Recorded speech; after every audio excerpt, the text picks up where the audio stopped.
இன்றைய வசனம் மத்தேயு 10:28. ஆத்துமாவைக் கொல்ல வல்லவர்களாயிராமல் சரீரத்தை மாத்திரம் கொல்லுகிறவர்களுக்கு நீங்கள் பயப்பட வேண்டாம். ஆத்துமாவையும் சரீரத்தையும் நரகத்திலே அழிக்க வல்லவருக்கே பயப்படுங்கள். நாம் யாருக்கு பயப்பட வேண்டும் என்று இந்த வசனம் மிகவும் தெளிவாக நமக்கு சொல்லுகிறது.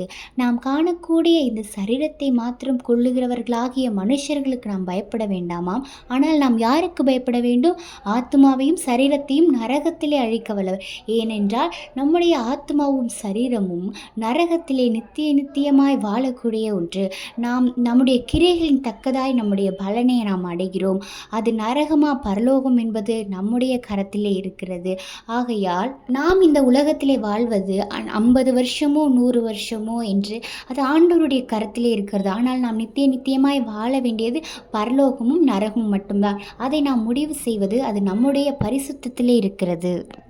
ஆகையால் நாம் தேவனுக்கு பயந்து பரிசுத்தமாய் நடக்க ஆண்டவர் நமக்கு கிருபை செய்யும்படியாக ஒவ்வொரு நாளும் ஜெபிப்போம்.